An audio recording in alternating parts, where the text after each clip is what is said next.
मंत्र्यांच्या बेडरूममध्ये व्हिडिओ बाहेर येत आहेत असं अनिल परब यांनी आज सभागृहात म्हटले।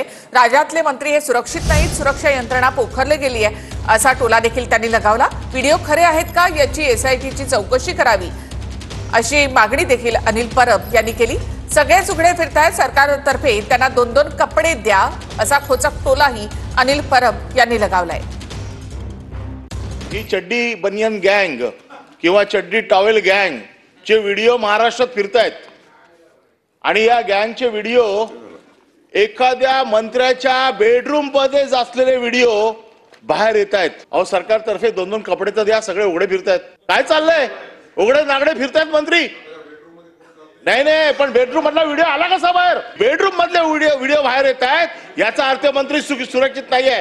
मी बेडरूम मध्ये सूट घालून झोपा असं सांगितलेलंच नाहीये। माझं म्हणणं असं आहे, बेडरूम पर्यंत तुमची यंत्रणा पोखरली गेली आहे। डिजिटलायझेशन फ्रॉड हा जो आहे हा मंत्र्याच्या घरापर्यंत गेलेला आहे आणि त्याच्यामुळे मंत्री जर सुरक्षित नसतील तर सर्वसामान्य माणूस काय सुरक्षित राहील? म्हणून याची उच्चस्तरीय चौकशी लावून तो आलेला व्हिडिओ खरा आहे का खोटा आहे त्याच्यासाठी फॉरेन्सिक कडे पाठवा, त्याच्यावरती एसआयटी देवा। पहिले मंत्र्याला सुरक्षा द्या आणि नंतर जनतेला सुरक्षा द्या।